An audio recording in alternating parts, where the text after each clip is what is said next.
Oh yeah. I'm up this early. Come on. Sit down. Good. Good. I am glad to be up this early. Had to walk damn near all the way home.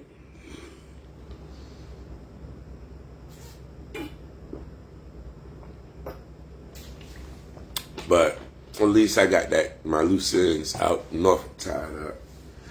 Went and dropped that thing off. And then I walked. Tapping them butts. Caught the bus to the light rail. Then walked on home. Yeah. Did all that traveling. Thought I was gonna get some kind of compensation. But I got to thank you. A little conversation. I ain't mad. I mean, I thought I was supposed to be picking up something when I did a drop off, but shit. At least I did a good deed, a righteous thing.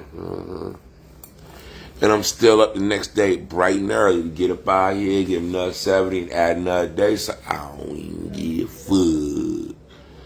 You know, when people like get you to do things, you know, I thought, I'll go with these text messages I could have sworn. Like you could drop off, I've been picking up, but oh well, fuck it. If I didn't get nothing to pick up when I dropped off, shit, fuck it. But I do want to let y'all know. I spent my money before I got out there. So, I did a drop off if I didn't get a pickup. I'm trying this out. Yeah. So when I got back here, I was definitely straight. Cause like real talk, my 20 went into style.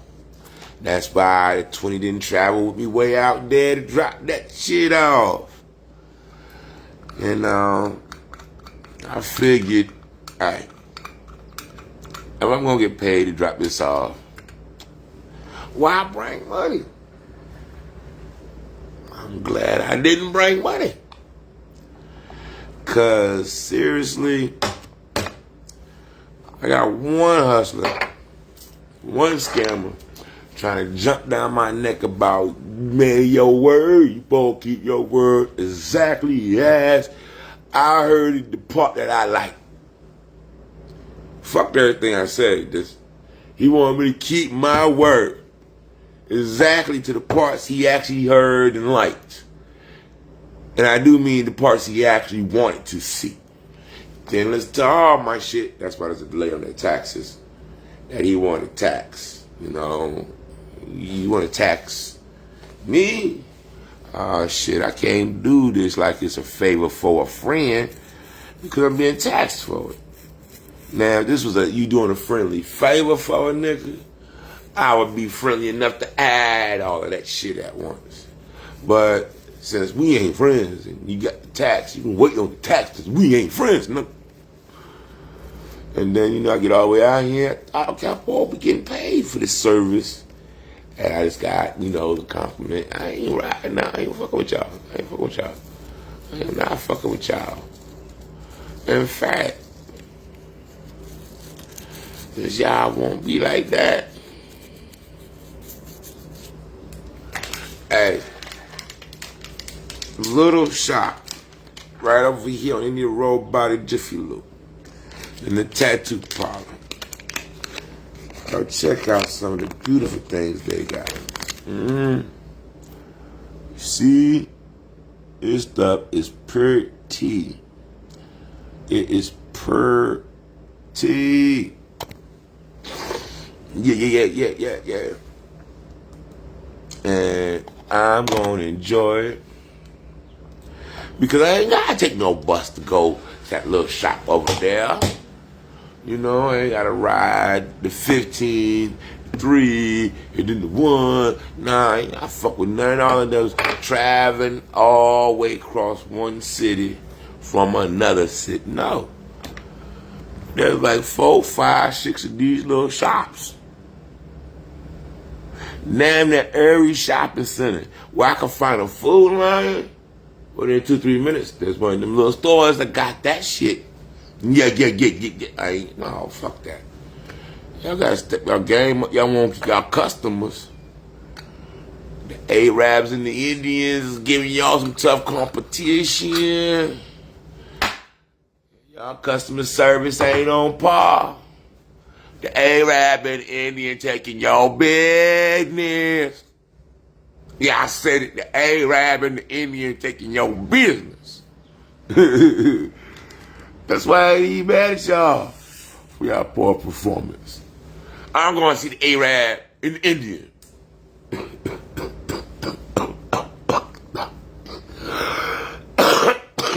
You know I said the Arab and the Indian? Because I can't tell which is which. They got American accents.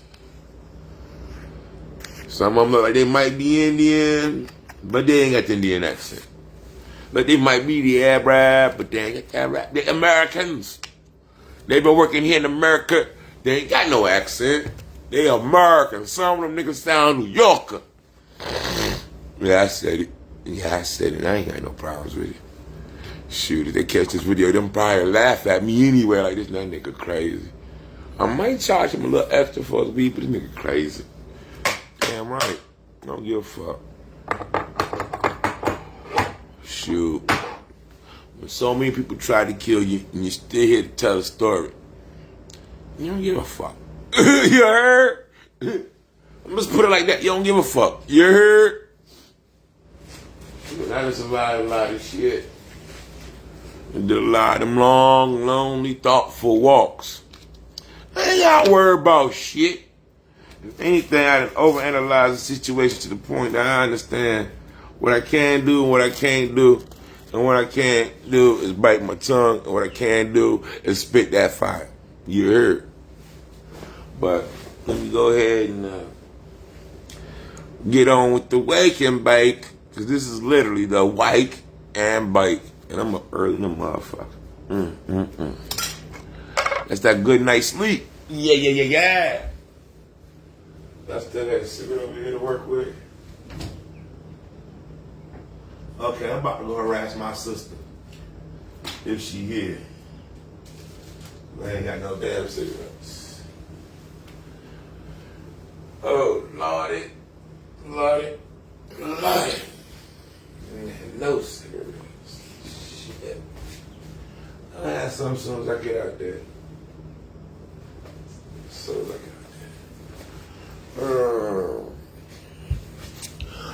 Y'all gonna be listening to my YouTube.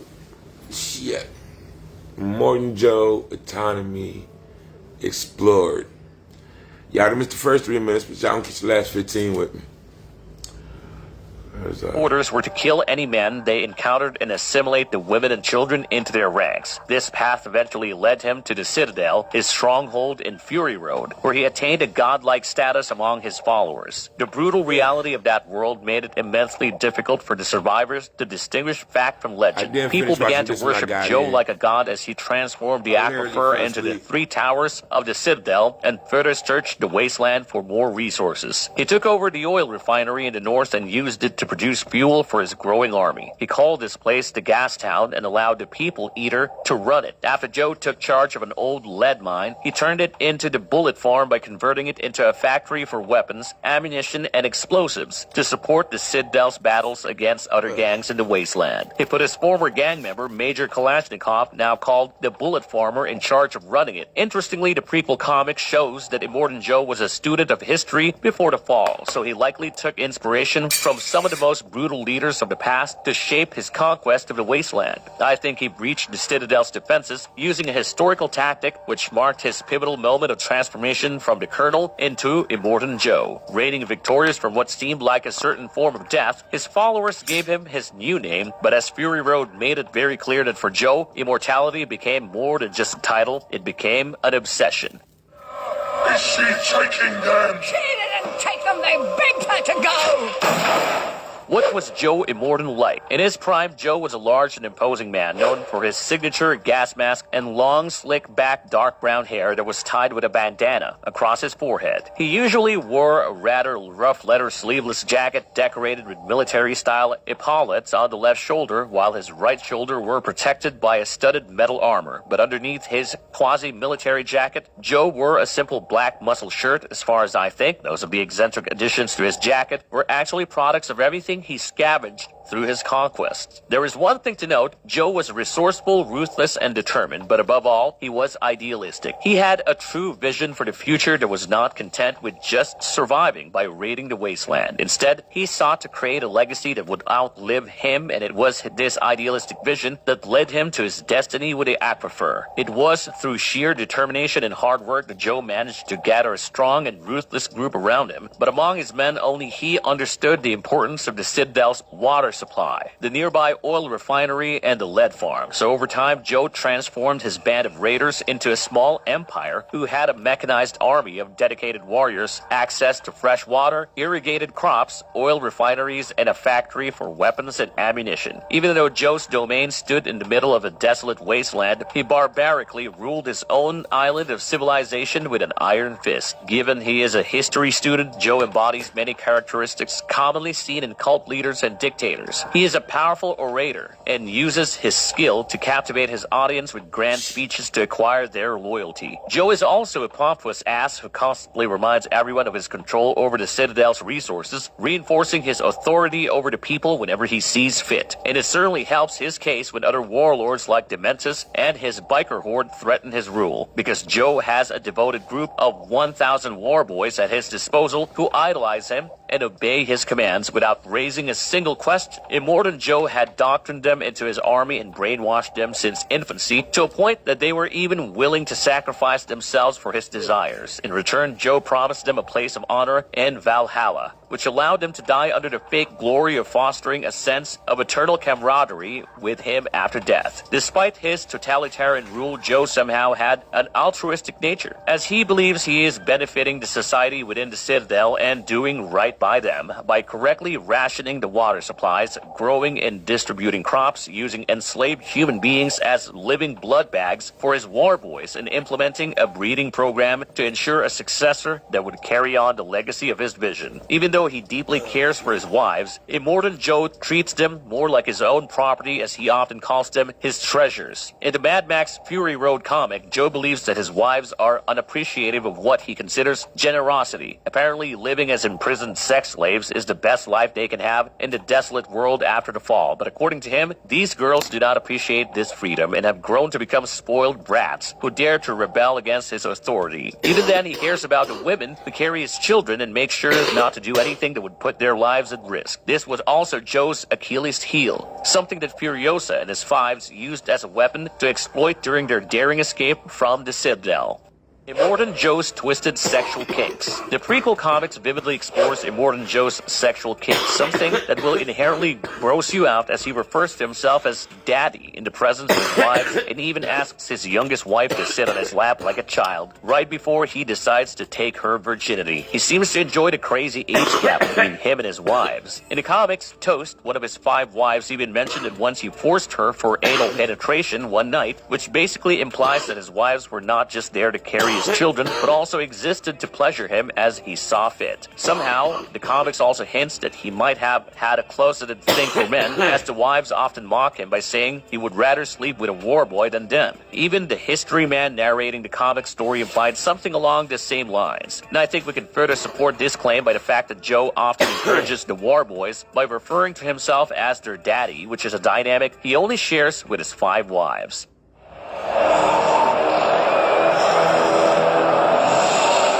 Was Immortan Joe sick? In his prime, Immortan Joe embodied the archetype of a wasteland warlord, capable of taking on multiple dozens of enemies at once. But in his latter years, Joe aged into a stocky older man with long white hair and intense blue eyes. As his health began taking a dive, Joe started having respiratory issues and skin diseases, which covered his back with large pus-filled boils. But he was the king of the Citadel, and well, the king always receives the best. So, Joe had access to clean air through a respirator mask adorned with horse teeth connected to a large breathing apparatus hidden behind his head. To manage his pain, Joe covered himself in white powder, giving him a ghostly appearance, which was also something imitated by the War Boys. Even then, Joe's health was not in a perfect state. Despite trying to maintain his godlike status among his subjects by becoming the only person to control the aquifer in the region, Joe sometimes needed his son to help him move, which is a definite example of how sick he really was. While I think most of his breathing issues might have been caused by radiation exposure, his tumor-like boils may have been a byproduct of cancer. Why did Immortan Joe wear his distinguished mask? When we saw Immortan Joe for the first time, before anything else, we noticed his mask. The mask Joe wears isn't just for show, it is a vital breathing apparatus. Without it, he practically could not survive in a harsh wasteland and would probably suffocate. While it may look like a surface-level accessory, it is apparently a part of his body, as the tubes go inside his throat to help him breathe. Throughout the years as he rose to become the primary warlord of the wasteland, Joe became an old man whose health was affected by the unforgiving environment full of radiation and dust, ultimately becoming the cause of his failing health. The mask was actually the external assistance he needed to survive, and thus had to wear all the time, given it acted as an artificial respirator that helped him breathe clean air generated from the machine he carried on his back. But of course, he had to look menacing to the ones he ruled upon, which is why he decorated his mask with horse teeth, which basically gave it the skeleton look that Joe needed to oversell his frailty as a sign of immortality to his crippled subjects. So he was killing two birds with one stone, as the mask visually established Joe's dominance as the top leader while also serving as a crucial breathing aid. But again, this would not have been possible without Hugh Keys-Byrne's impeccable acting skills. He flawlessly brought out Immortan Joe's authority and intimidation to life. But there is one thing to take note, that the grinning skull image has been overused for centuries to intimidate people and establish a form of tyranny that is often associated with death. Although much of the backstory behind Immortan Joe wearing his mask was left unanswered, we know that it was something he wore long before he even came to rule the wasteland. But the idea of his mask portrayed some form of a skeleton, which is often associated with the idea of death, and well, at the beginning his character did give off a similar vibe. Most people believe that the horse teeth were actually an augmented part of his face, but they are just a set of horse teeth attached to a mask itself, in order to invoke fear and symbolize his authority. I'm pretty sure that Furiosa only intended to rip off his mask with a harpoon, but personally, in Fury Road, before Furiosa kills Immortan Joe, I always imagined that the harpoon went through the mask into Joe's mouth, catching on the inside of his jaw. So, when it was torn out, it might have also torn or dislocated part of his jaw in the process, thus violently ripping it out along with half of his face.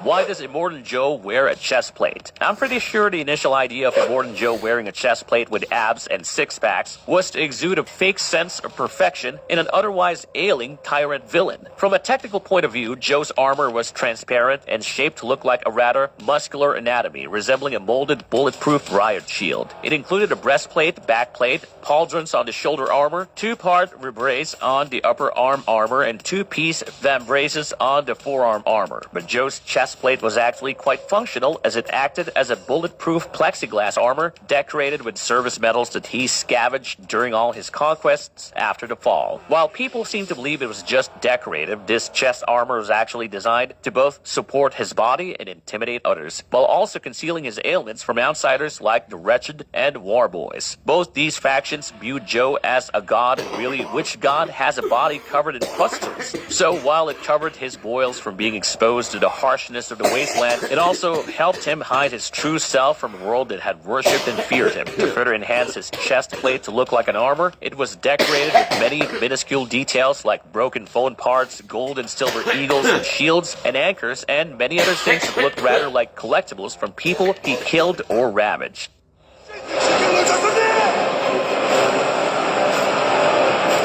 Is Immortan Joe really immortal? If you have stuck around till this part of the video and have not watched any of the recent Mad Max movies, I think you can still figure out that Immortan Joe is a con man who just wanted his subjects to believe that he was indeed immortal. But at the end of Mad Max Fury Road, after his trusted Imperator Furiosa turned against him and escaped with the 5 wives, Immortan Joe launched a relentless chase across the wasteland to reclaim his most valuable assets. This was actually depicted as the Road War by the History Man. Anyways, during the intense chase chase, Furiosa, despite being heavily injured, somehow managed to climb into Immortan Joe's vehicle, the Giga Horse. She then lodged the harpoon into Joe's mouth, and as the chain connected to the harpoon was caught by the wheels of the Giga Horse, it exerted a tremendous amount of force, ripping off Immortan Joe's jaw, throat, and nose, resulting in his instant death. Joe's body was then covered in a white sheet and delivered on the Giga Horse back to the Citadel by Max, Furiosa, and the remaining 4 wives. When Max removed the sheet and presented his dead body to the Wretched and the winchmen guarding the elevator, they basically ravaged his body from the vehicle, immediately tearing it apart into pieces, thus shattering the illusion of his power in an instant. Even though he was human, what powers did Immortan Joe have at his disposal? Just because he was human, it does not mean Immortan Joe was not powerful. He had an impressive aura and an elaborate set of skills to go with it that helped him rise as the dominant warlord in the post-apocalyptic wasteland. Joe's charisma was unmatched, allowing him to captivate and manipulate crowds as he presented himself as a messiah, rallying hundreds of devoted followers, particularly the indoctrinated war boys who were ready to do anything for him. Apart from being a violent military leader, he was also a proficient orator who could sway anyone to his cause, even if it was a hoax. Plus, without his strategic intellect, Joe would never manage to become Immortan Joe with his own private kingdom amidst the ruins of the world while securing an endless amount of essential resources for his dominion. He was also smart enough to figure out Furiosa's next plan of action by simply deciphering the first clues and immediately figuring her escape off-road as an attempt to elope with his wives. He was also the first one to see right through Max and Furiosa's intentions to seize control of the Citadel. Apart from that, Joe was an amazing driver, as he kept up with Furiosa's war rig the entire time he was behind the wheel of his Giga Horse, his monster truck that was made by sandwiching 2 1959 Cadillac Coupe de Villes to serve as his vehicular throne of combat. In addition to that, Joe was a top-notch shooter, given that he was able to fire his revolver with one hand while driving with another. Not just that, all his shots were precise enough to land direct hits with lethal accuracy. So, had Max not used the People Eater as a direct human shield, Immortan Joe would have easily shot him down. So that was every possible thing I could think of about the anatomy of the nightmare-fueled visual design of Immortan Joe. I think his entire terrifying appearance in Mad Max Fury Road and Furiosa is a direct result of his in-universe obsession with extending his life at any cost. Fury Road's core idea revolved around Joe's fervent aspiration to create a lasting dynasty, which ultimately revealed his true desire for establishing a dynastic power. Joe could have gone to any extent to achieve that because he was not someone who could ever be content with ruling temporarily. Joe craved eternal control over the wasteland. If you think his portrayal hinted at a desperation for immortality or any form of existence beyond death, which only deepened the villainy of his evil reign, what do you guys think of this iconic villain? Would you like us to cover Immortan Joe's entire life in detail? Let us know in the comment box below. As always, if you liked our content, don't forget to leave a like and subscribe to us if you haven't already. Have a... Nah, damn sure ain't watching the movies I ain't seen yet. Shit, they gonna kill that nigga with a harpoon. With it. Got money, you better get with it. My man had a thug and him did his bid with it. He married to the original Big 3 mixtape. That's all I mean, so far. Obviously, Terrence Howard, he's had an awakening of some sort. So hats off to the brother for that. Because, first of all, it takes a lot of courage to even come out in such a mass setting like that. I'm going to be real. I mess with Billy Carson because this is the main reason why I mess with Billy Carson. The way he talks and the way he explains things. I'm going to say brother smooth, you know. He's smooth. Because, like, first off, the information he tends to share, it is very interesting, you know. Whether you believe it or not, it's still entertaining. And for me, I like informative entertainment. And, you know, I was started off Christian. Y'all gonna leave me alone. I love a good story. I love a good story. And he be talking about some damn good stories. And then the way he pieces them together, yo, you know, he cool. And then the boy, Rhodey, from Iron Man, before Don Cheadle, I fucks with him too, man. Cause DJ smart than the motherfucker. He got more than a little hustle. He got a whole lot of flow. And yo, the fact that these guys, took their time to do their research, and in the way they present their research, I fucks with them. I fucks with them big time. I damn sure do. I fucks with them big time, but I'm not watching this video right now.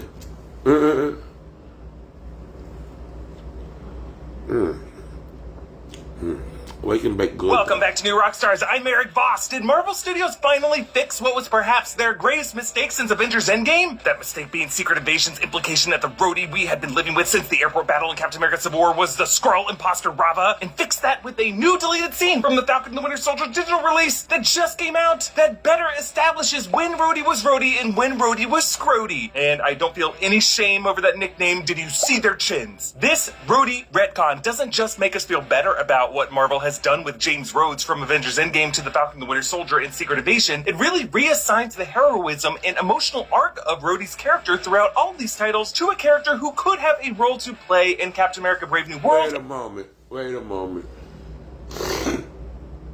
After the nigga got his legs broke, they trying to say he became a Skrull.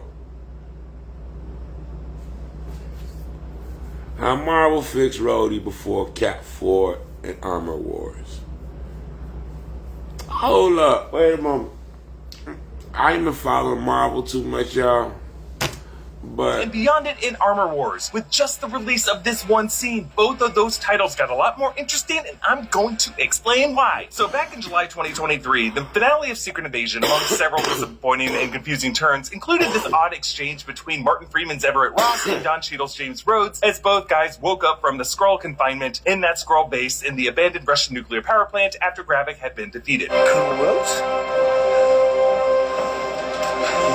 How long have you been in here? So the Rhodey we'd been following throughout the series was actually a Skrull named Rava, who served Gravik and was positioned as an advisor to the US President Ritson, manipulating the president into an international political conflict. Rhodey in this scene never says how long a Skrull had been impersonating him, but the fact that he's wearing a medical gown and that he struggles to walk suggests that the switch happened after 2016's Captain America Civil War. At least that's what a lot of people inferred begrudgingly, especially since on the binge-worthy podcast from the Playlist Podcast Network, Secret Invasion director Ali Salim confirmed that he thought the switch happened at Civil War when Rhodey was in the hospital. But Salim did go on to say, quote, "I don't think it's definitive. I think it's a great opportunity for fans to go back and unpack the Rhodey Skrull of it all, revisiting Rhodey moments in the MCU. I think that's more fun than me saying it's been 10 years or 11. It's more fun to go back and revisit it. If he was a Skrull then, it means that he did not attend Tony Stark's funeral, which I guess could be heartbreaking when you watch that scene. Yeah, dude, not just Tony Stark's funeral. This would be saying that Rhodey's moment with Tony in physical therapy at the end of Civil War, the whole bit with Stan Lee and Tony Stark, and then everything in Infinity War when Rhodey met Thaddeus Ross and was hanging out with Bruce Banner in the compound, and then the Battle of Wakanda, and then when Rhodey survived the snap in Wakanda, and then in Avengers Endgame, Rhodey's moment with Natasha about Clint's whereabouts, Rhodey suggesting to kill Thanos as a baby, and then listing time travel movies, Rhodey and the time heist backhanding Peter Quill, Rhodey when Bruce Banner snapped the stones again, and when Thanos attacked the compound, and then in the Battle of Earth, and then, yes, Rhodey on the dock at Tony Stark's funeral. All of these moments would be a Skrull impersonating him. Now, not to say that all those moments amount to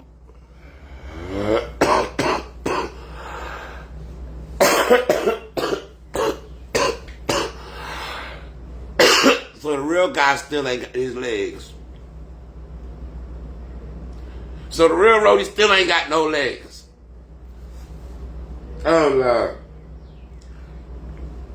They broke the nigga back and made him a hostage all this time. Man, I'm glad I stopped fucking with the Marvel shit, man. I'm gonna be real about it. I'm gonna be 100% real about it. The blackest black character they got left, and I do mean the darkest of the dark characters they got. This nigga can't get no break. They give him the war machine and they paralyze his ass. And now we find out this nigga ain't been working since they paralyzed the nigga. It's been a Skrull. And they had a girl Skrull impersonate him. That's some bullshit. You watch this video. the fullest Like a girl character arc in scroll. the MCU, but Rhodey having to go through physical therapy with his leg braces was certainly a development for Don Cheadle to play, and it feels unfair to the actor's performance to later retcon that sincerity as just deceptive alligator tears. This is why I think most Marvel fans have decided to let go of Secret Invasion as a contributor of any lasting meaningful legacy to the MCU canon, especially when the Marvels opened in November and Nick Fury made no reference to anything that had happened in Secret Invasion. This despite Disney Plus's MCU Complete Timeline playlist putting Secret Invasion taking place before the Marvels. But this is why we have to come back to Ali Salim saying he thinks the swap happened at Civil War, and his clarification that he doesn't think that would be definitive. Like he's admitting that what he says or what he thinks isn't the final word on the subject. And that brings us to this newest deleted scene. That mean they totally don't fuck up the company. They ain't got their shit together. They doing too much and it's not coordinated. They're trying to cover that shit up. That's all.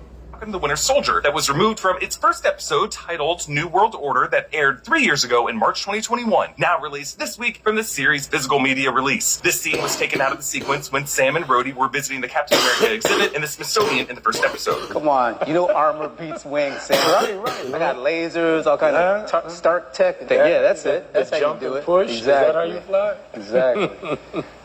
Speaking of which, look like you're moving around pretty good. Oh yeah. And that upgraded procedure. Haven't had to wear the hardware for a minute now. Feels a lot better, I tell you. Okay, this moment of Rhodey jogging in place and this vague reference to an upgraded procedure was clearly meant to establish that the turning point of Rhodey's physical recovery occurred right after Endgame. He was wearing the Stark Tech leg braces at Tony's funeral in Endgame, now he's not. He doesn't go into detail on the upgraded procedure, and had this scene been included in the episode in March 2021, I totally would have released a theory video titled, Rhodey Mystery Procedure, Wakandan Spinal Surgery or Skrulls? The fact that Sam even asks kind of feels like he's sizing Rhodey up a little. Like he knows something is different about Rhodey here. He just can't put his finger on what. The deleted scene goes on. Hey, look, man. I know I didn't say it before. I know we talked about it, but... Sam, don't. Come on. But I'm gonna be mad at you because you dodged out of the way? To be honest, as bad as you fly, I'm surprised you didn't dip right back into Vision's beam. Whatever doubts Sam might have had about Rhodey's authenticity here, Rhodey settles with a play-by-play recounting of the final part of the airport battle in Civil War. Steve and Bucky took off in the jet, Rhodey and Tony flew off after them, Sam provided cover to throw Tony and Rhodey off, but then Rhodey radios to Vision to turn Sanders' thruster jetpack wings into gliders, meaning take it out, so that he falls with style. And then Vision beams up toward them, but Sam dodges it with a barrel roll, and then the beam scalds Rhodey's armor to damage the reactor, and, well, you know the rest. Boom. You looking for this? Oh, one-shot energy, huh? I think I'll try it.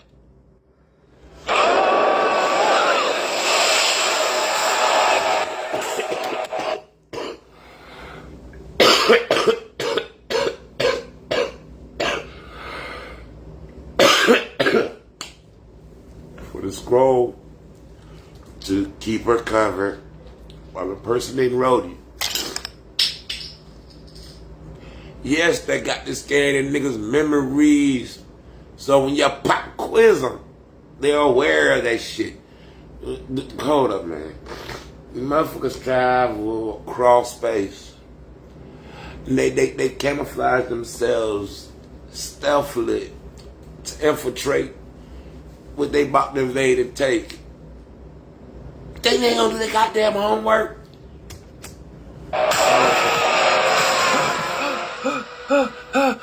So what does One-Shot's focus shoe do?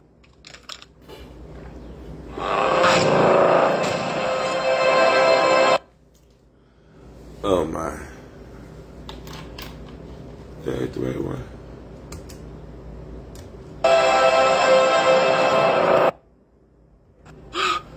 So One-Shot really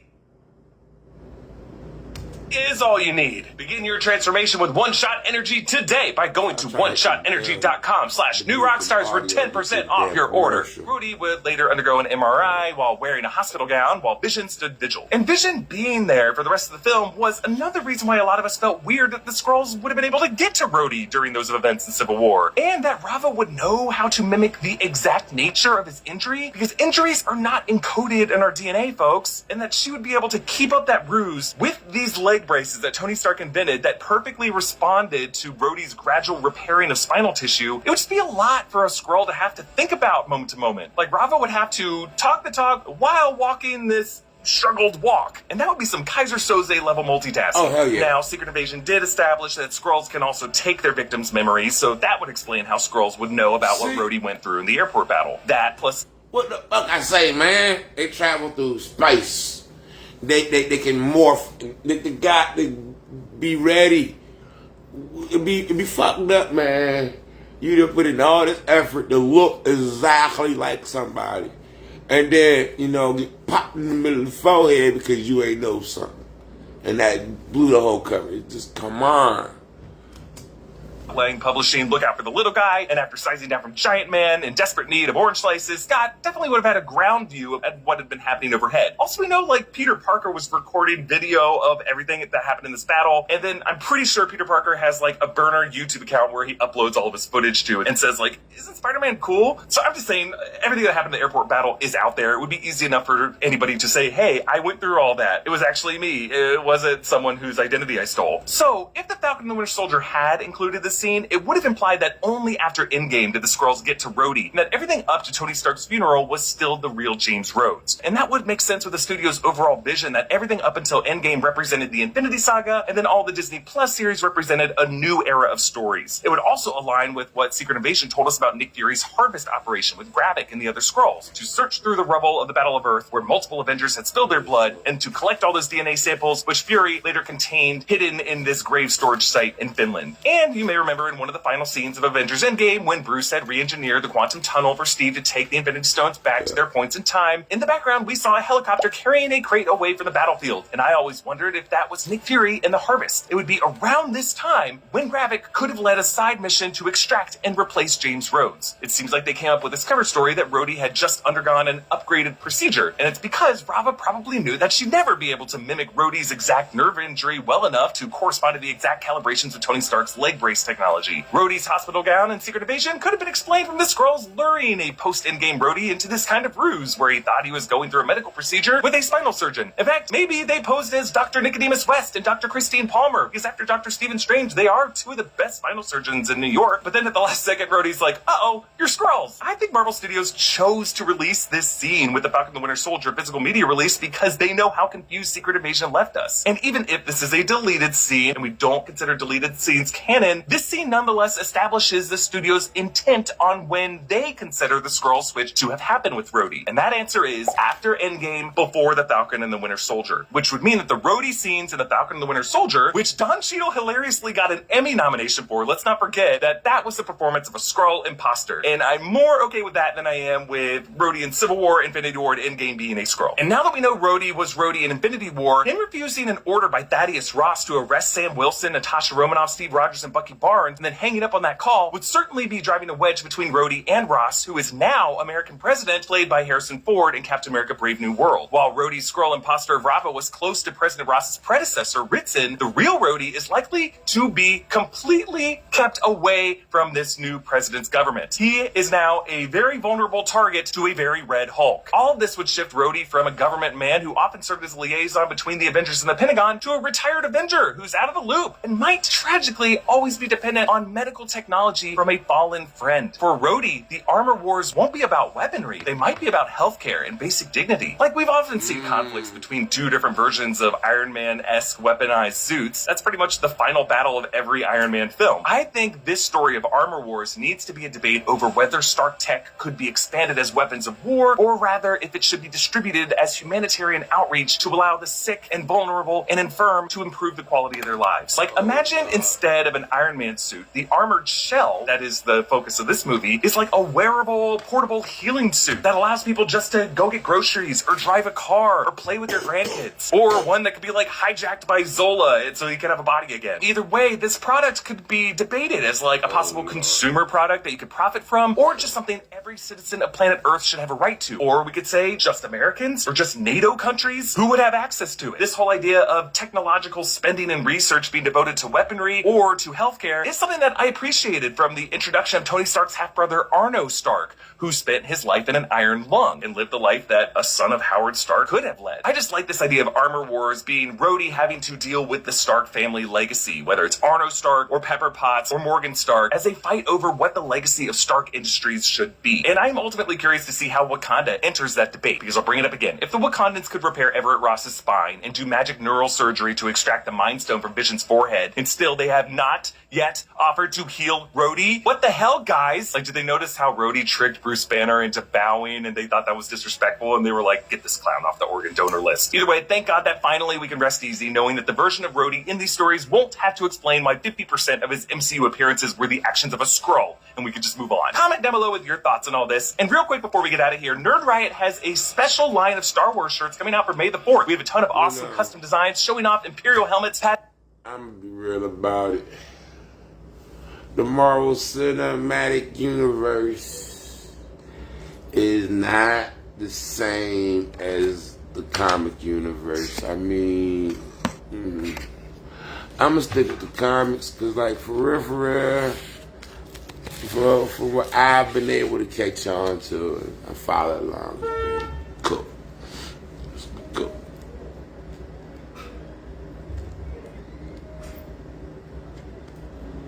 But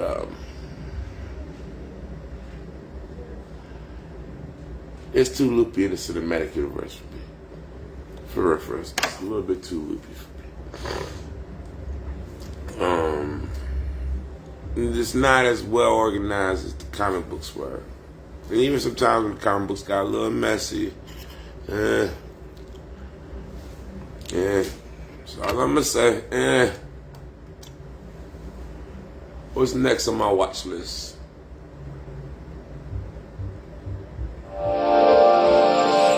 Hey, all my Crimsonites, and welcome to the Crimson.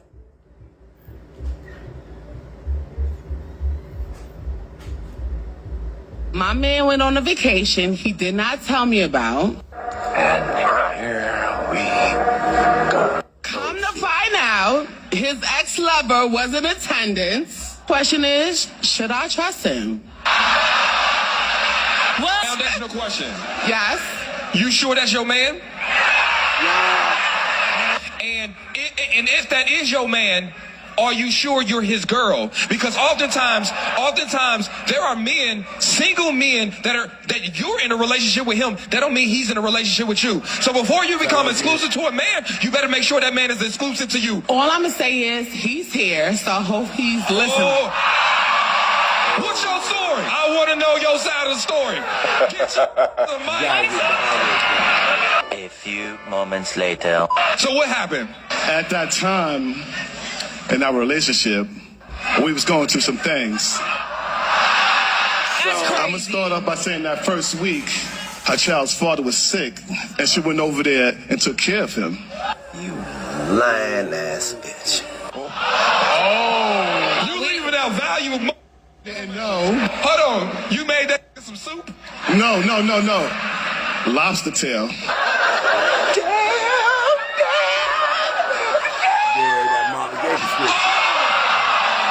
You know what lobster tail mean? Hey, legs get cracked open. Okay. Oh yeah. How you gonna try out?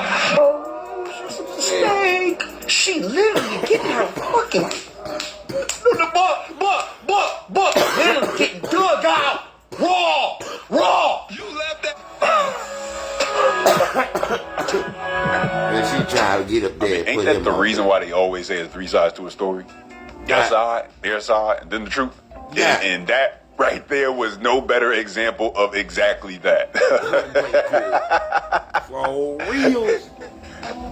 And then she was bold enough to actually get up there and call him out on it as if he wasn't going to say his side. Yeah. And forgot, what she did to him. Yeah. How convenient of you to leave out that part about you going over your baby daddy house and taking care of him. Presumably, under the pretense of him not being okay with you doing that. So you went over there without his permission. You went over there without him being okay with it. And then you got mad when he did something you wasn't okay with. And yeah, is it a back and forth that you're probably more likely to see between you know, high school teenagers versus 2 adults. But we all know people like this where they don't understand their actions and how they're harming and affecting people until you do something similar or the same to them. That's when you don't like the taste of your medicine, don't prescribe it. But real talk, some teenagers grow older. They don't mature. They hit adult age, but they stuck in teenage habits. When they get it and they're like, oh, you hurt my feelings. Why you do that to me? That was so uncalled for. It was so unnecessary. You do the same thing to me. However you want to view it as being childish or uncalled for, whatever could have been handled a better way probably, that's up for you to decide. But the reality is it looks like she did something to him and he wasn't okay with it. So he said, I'm going to show you how this feels to do something to somebody that they're not okay with and that they don't agree with. But, you know, she went ahead and did it anyway. And he went and did what he did anyway. And no, respect goes both ways. And you can't disrespect people and not ultimately expect, eventually at least, that person isn't going to retaliate with disrespect in return. All right, real quick, Mercy. Hold on. Wait a moment. And you thought it was respectful to do it to him like that. You can't say it was disrespectful when he did you like that.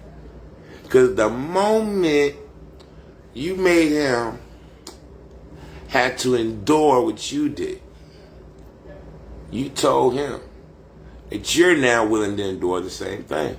So it's no longer disrespect if it's okay for you to do it. Shit. He told you it was disrespectful. You said it wasn't. So when he did it, it wasn't. Or drops in June. Appreciate you guys who've been supporting the channel. I got the Back in My Day Women Were Feminine shirt on. Right now, you guys will be able to cop this as well as the others that's going to be available in the online store when it drops in June. So stay tuned. Appreciate you guys for supporting the channel. Sorry, dude, should have waited like 10 years to get married. Now she about to drain your pockets. Let's see. When I first met my husband, I was working my engineering job with my own place while he was sleeping on our mentor's couch with a roommate whose cat used to piss on all of his clothes and guess. Yeah, I got all the way out there. Oh, you did? Yeah. And then I had to walk basically Evelyn Butts because I thought I could try, since thought I was going to miss one bus. And I was going to try to walk to the 3. Just missed that. I wouldn't get Evelyn Butts. 2 15s left me at Evelyn Butts. So when I did finally get on the 15, I ended up having to walk from the light rail back here. I didn't get home to about like 12 something. Oh, wow. Yeah. But I did get it dropped off to her. I done finally typed all my loose ends in Norfolk. I ain't going out in Norfolk no more after dark. My thing is this. Like, your ass could have called a long time ago. Yeah. I should have known right then and there that was going to be one of those volunteer jobs, not a paid job. They ain't gonna do shit for anybody. I'm getting the picture. I'll catch you later now, man. I'm really learning. That's what I used to sleep on that couch that probably had 1,000 asses across it with him. And then when we dated the second time, he had his own studio.